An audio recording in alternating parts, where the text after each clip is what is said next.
NBA stuff here. Keith Smith, Yahoo Sports, Real GM.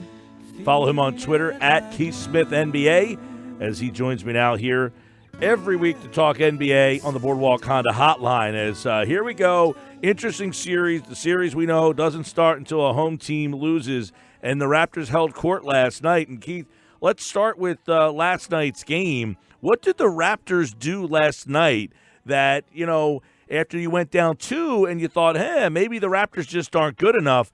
Did they do anything in the last 2 games, including last night, that makes you feel like, hey, maybe they could win this thing?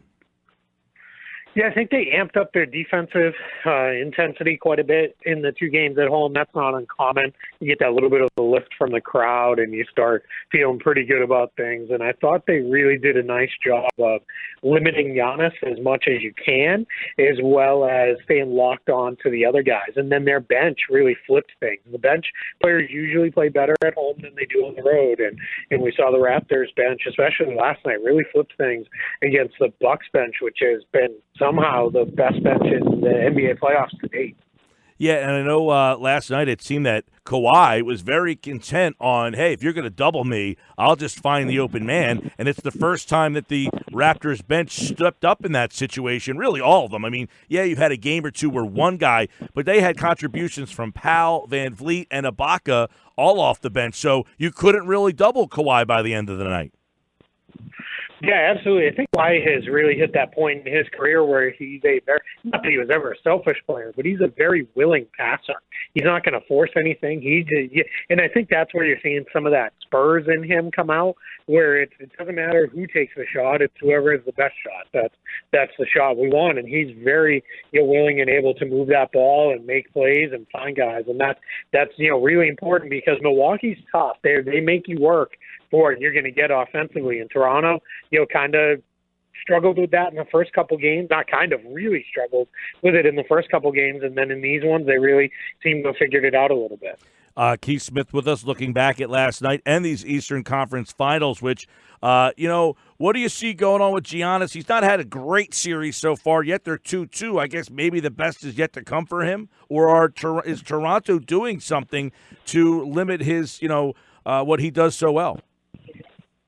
Yeah, it's a little bit of both. I think they are really making him work. I would expect to see him come back here off a day off at home and really probably force the issue a little bit more. I think that's the next step for him. And I know that might sound funny for a guy who gets to the free throw line seemingly at will on a regular basis, but it's really to force things and really the officials call fouls if they're going to, or, then you get really physical down inside and start doing those things. And I think there's also a little bit of, for the first time, the pressure might be starting to carry on him a little, where he's looking at it and saying, wow, it was really easy these first couple rounds, and we got through this thing. Now it's a little bit harder, and that, this is kind of that make or break time when you really find out who a guy is and if he's ready to make that step that we all think he might be. And Giannis Antetokounmpo going up against Kawhi Leonard, and, you have 3 games left here. In these final 3 games, who do you feel more comfortable with the series tied 2-2? Leaning on Giannis or leaning on Kawhi? I feel a little more comfortable with Giannis because he's far less dependent on hitting his jump shot. He can make plays just by getting himself inside to the rim and to the free throw line, where Kawhi's a lot more dependent on his jumper falling. And we've seen, him have those kind of games every once in a while where his jumper's not falling, and it's just a real struggle for him offensively. So I think Giannis is just a little harder to take completely out of a game, where Kawhi can sometimes, if it's not falling for him, he can just be kind of take himself completely out of the game. It should be interesting to see with 3 games left in the series, potentially 2. I mean, somebody could win 2 in a row and end this thing. But, hey, it'll be interesting to see which of these 2 stars steps up and moves on because, Keith, as we've kind of hinted at, the loser of this series could look a lot differently next year. Yeah, they absolutely could. I think there's a chance the Raptors might look differently anyway. I'm not convinced that this run has done all that much to change Kawhi's mind on being in Los Angeles. I think that still seems to be where he wants to go and what he wants to do. So, if that's where he wants to be, then that's where he's going to be. But as far as Milwaukee goes, they've just got a lot of tough questions that they've got to answer, because that roster is going to get really expensive really quickly, and a lot of their key guys are free agents who need new contracts. And a couple of them, they're in tricky spots to re-sign them. Guys like Brook Lopez, they don't have bird rights on him, so there's not much they can do beyond what he makes this year, which is really, he was one of the steals of the summer for the relatively minor amount that they paid for him. So that's going to be really hard on them to keep that roster together as it is today. One thing, too, is, as you mentioned, Kawhi, and you're not sure whether this run has done much for him. Moving forward, I don't know. If they even make it to the finals, does that do much for them? Like, does Kawhi, is there something, like, if sort of winning the NBA championship and saying, okay, I won, I mean, is the feeling that Kawhi's first choice is someplace else and that Toronto's number 2? Or are they even below other options? No, I think that's a fair way to put it. That his first place is to get to Los Angeles, ideally with the Clippers, is seemingly where he is focused on being. And then it's probably Toronto after that. As far as does it make any difference, I mean, this is a guy who willingly asked out of leaving San Antonio, where you're a ready-made title contender every single season if you got a guy like him on the roster, and he just didn't want to be there anymore. I think he's just wired a little bit different. He's got things he wants, and I think he looked at it and said, all right, well, I got to play this out in Toronto for at least a year, and I'm going to do everything I can to make this a great year and have a good winning season and take this team as far as I can, but it's not going to change what I want to do long-term with my career and where I want to be. Right, because I guess the question to follow up to that is, if Kawhi stayed in Toronto, how much different or better could that team really get? It seems that they don't have the ability to make a lot of big-time changes around him, so he'd be running it back with a very similar or even lesser team. Yeah, absolutely. You're looking at the team basically running it back with almost all the same guys, except some of those guys are going to be a year older. And some of those guys, we've seen that, age start to creep up on a handful of them, this season. Guys like Marc Gasol and Kyle Lowry and Serge Ibaka at times have looked, every bit their age. So that's going to be really hard for the Raptors to get much better than they are right now in the short term, because they're kind of locked into the group that they have. Keith Smith at Keith Smith NBA. Let's flip over to what happened out west. We know there was a sweep, and I guess the story. There's obviously the Warriors are a story. We can get into them, but there is a story with Portland.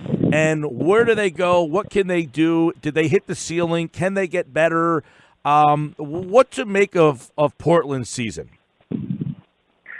Yeah, it's a great season, and this is where I think sometimes we get so wrapped up in this titles or bust, mentality that you're willing to throw it all away. In Portland, they made a run to the West Finals and got beat by an all-time great team. There's no shame in that. They should feel very good about what they accomplished. They already did, piece number one. They retained Terry Stotts with a new deal. He'll be around for a little while. They say that they are going to ink Damian Lillard to the so-called Supermax extension this summer, which would lock him up for the next 6 seasons. They're essentially meaning, for the remainder of his productive years of his career, his best years are going to be spent in Portland. Now, there's some who are saying, I don't know if that's the best move. Well, the reason people are saying that is because you're now looking at it as, well, what can you do to really get better? They're a team that's got to get better on the margins or via trade, because they just don't have the pieces or the cap space anytime soon that they can go out and get a free agent. So they're going to have to do it a different way, but that doesn't mean it's the wrong way. We've seen that team retain talent and go and get new talent via the trade market several times, and I think that's what they'll be looking to do again this summer. Isn't that what's frustrating, Keith, about the NBA, though? You got a team that made the Final Four, and nobody really believed that they could win this series, and looking forward, people still aren't like, that's a championship team in the waiting. Like, it's just like, it feels like they are who they are because they can't get free agents to go there, salary issues. They've got their 2 players. Are those 2 players good enough? I mean, it seems like that is a frustrating thing for NBA fans. Yeah, it definitely can be. I think, when you look at it, look at the NFL, for example, where the one-game nature of their playoffs makes it just a completely different animal. The best team can play one bad game and be bounced out, early on in the playoff run. And then you can have a team, get hot for a few weeks, and the next thing you know, they're in the Super Bowl. Now, baseball, it's, the old saying is, momentum's tomorrow's starting pitcher, and that there is some truth to that. And in the NBA, where things kind of can counteract a little bit is at most. Now, Lillard, if he signs a supermax, 6 years is the absolute maximum amount of years you're ever going to have a player under contract. So what that means is things do change quickly in the NBA, and I think this summer is going to be a big one. I think, the Warriors might, not that they're on their last legs by any means. We've seen that without Kevin Durant making the finals, with him not playing in the last 5 games. But I think the Warriors are going to look a little different. I think some of the other teams are going to make moves. And all of a sudden, things can really reset quicker in the NBA than I think they can in almost any other sport. What about the Warriors then? I mean, obviously, no Durant. There's some talk about him going to come back or, what's next. A lot of, obviously, rumors about him leaving here. But what has happened with the Warriors winning this series without him for his free agency? Yeah, for his free agency, it doesn't really do much. It's not like anybody's going to look at and say, geez, Kevin Durant, maybe he's not that good. They won without him. Everybody's going to be lining up to pay that guy if he says that's where he wants to go. But as far as for his decision-making, another guy who I don't think this changes anything. I think Kevin Durant looks at it and says, I set out to accomplish winning titles with the Warriors. I did that, and now I can go wherever it is I want to be and help lift that team to that level and into contention. I think that's his focus, whether that be the Knicks or the Clippers or whoever it is. And for the Warriors, I think for them, they look at it and say, if nothing else, well, maybe things aren't going to be so bad. Maybe we're not going to have any sort of fall off if KD's not here, because we're still pretty good. And, we made the finals, not without him. That's putting it too much. But we got to the finals, on a 5-game win streak with him not in the lineup. And, now all this does is maybe bring us back to the pack a little, but we're still the team to beat. Yeah. Now, for Kevin Durant, for you, is it more likely he returns or more likely he leaves? I think it's more likely he leaves. I always am a guy with NBA rumors where there's smoke, there's fire. It's worth investigating. When you start to look at things, you have to have a good understanding of, well, who can pay him what? What does that mean for his future? What is that going to look like? And I think when you look at it is when you have the Knicks and the Clippers kind of sitting out there, and he's been linked to the Knicks forever, and then you've got the Clippers with Jerry West kind of doing his thing, behind the scenes, who Kevin Durant got to know with their time together with the Warriors. I think there is a chance that Kevin Durant could say, you know what, I like it out here on the West Coast. I want to go that way. Or he's going to say, I want to go lift the Knicks. I want to be the guy, because he can do that. I mean, the Knicks have been so bad for so long that all he's got to do is get them into playoff contention. And then all of a sudden he's going to be like a conquering hero in New York. Right. So I think there is something to that. If the Warriors, let's say, I guess he might come back in this.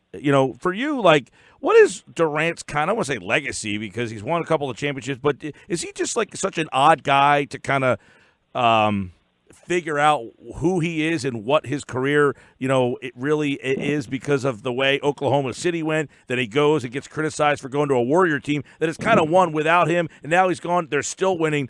Does he have to find a team where he can be, take that team, you said the Knicks, if they just get into playoff mode, but doesn't he have to do more than that kind of?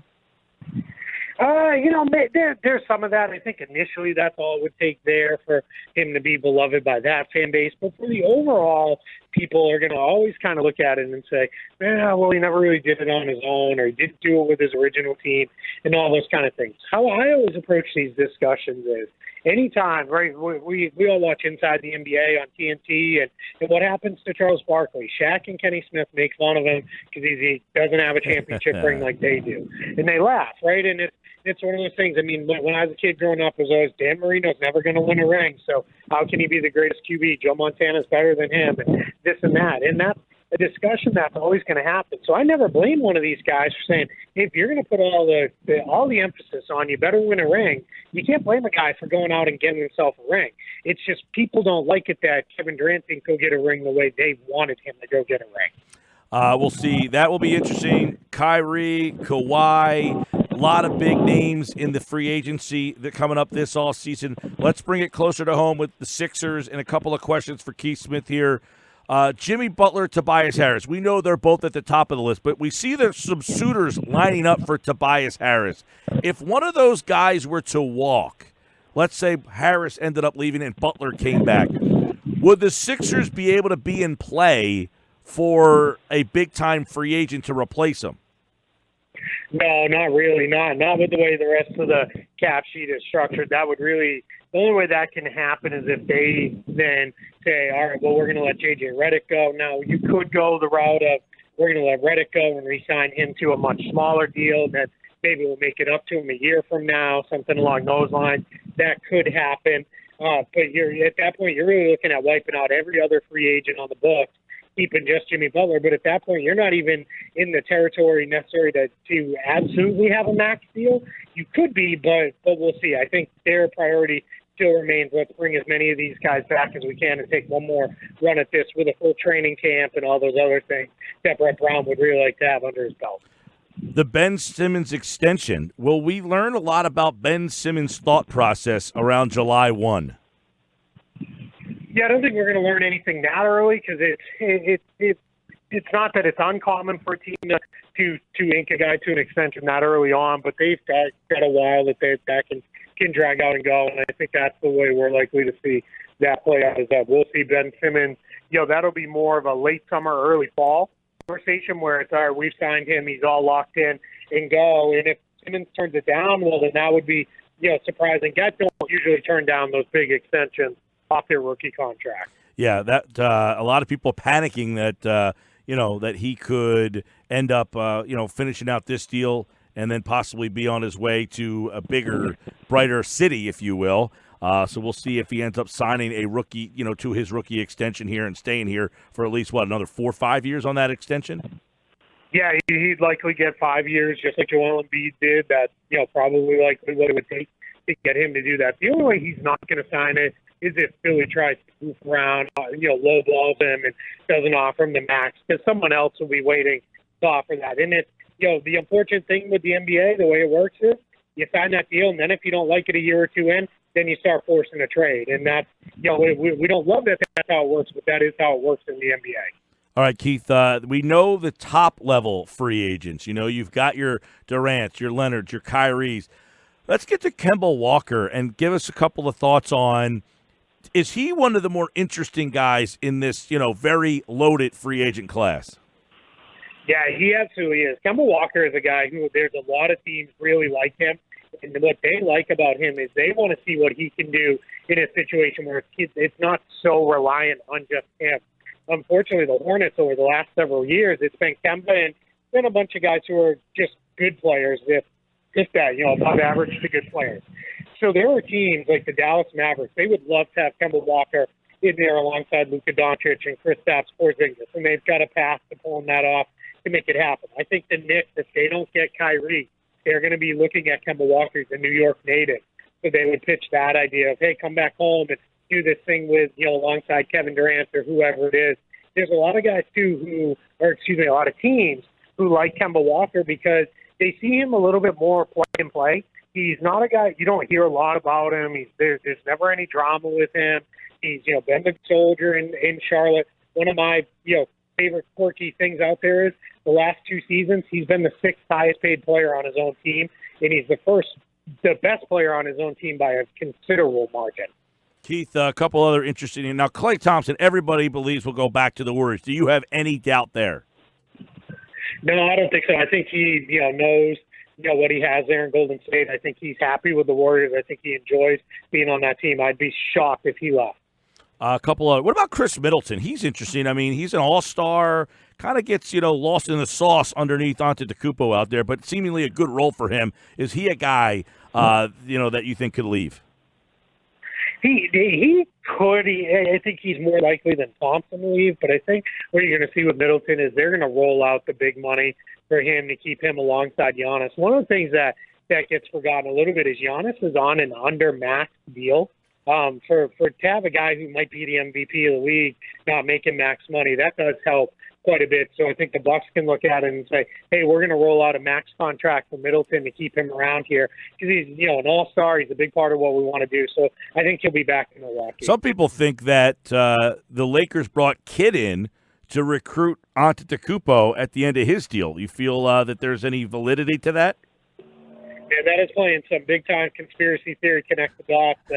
I'm not sure I'm quite ready to go there because that's still at least a couple years off. But if that's the direction they're going, then good for the Lakers. And, it's like those people who believe that the Warriors spent, 3 years setting up to sign Kevin Durant, when the reality was the cap jumped and they'd step on a, really ridiculous value contract for the player he had become. It's one of those things where I think those things are a lot of fun to talk about and think about, but sometimes I wish people, would maybe not put that pen to paper, in the wee hours of the morning saying, I think this is what's happening. Real quick, couple other interesting names, kind of lower profile for you. Okay, you're close with Boston. You follow them a lot. What's Al Horford's situation going to be like? Yeah, Al Horford's situation, there's going to be one of two ways this is going to go. I think there's no doubt he's going to opt out of his current contract. He's got about $30 million or so due for this upcoming season. I think he's going to opt out of that. And then what you're going to see Al Horford do is either re-sign with the Celtics for, say, $60 million over the next 3 years, which lowers his average annual number down, but gives him a couple more years of security and more money overall. I think if he stays with Boston. The other thing that could happen is if Kyrie Irving leaves and then Marcus Morris leaves, and all of a sudden it looks like the Celtics might be headed in a slightly different direction, we could see Al Horford say, you know what, I'm getting older. I really do want to get one of these championships under my belt. I'm going to move on as well, because he would have no shortage of suitors. But I think the most likely is that first outcome, that he opts out and then re-signs with the Celtics for more years but less money per year. Yeah, and obviously a lot of people believe that Kyrie could, get out of there, and that could really change the whole perception of that whole franchise. Do you think that the Celtics are ready and prepared to kind of turn things over to Tatum and have him kind of be the next kind of face of the franchise? Or, do they have other big-time fish under their, that they have their eyes on? Yeah, I think Danny Ainge is, very ready to, flip this thing and go in a different direction. I think he's got plan A, B, C, D, E, keep going on down the alphabet, ready to go. And I think, some of those involve, the primary ones involve Kyrie stays and they trade for Anthony Davis.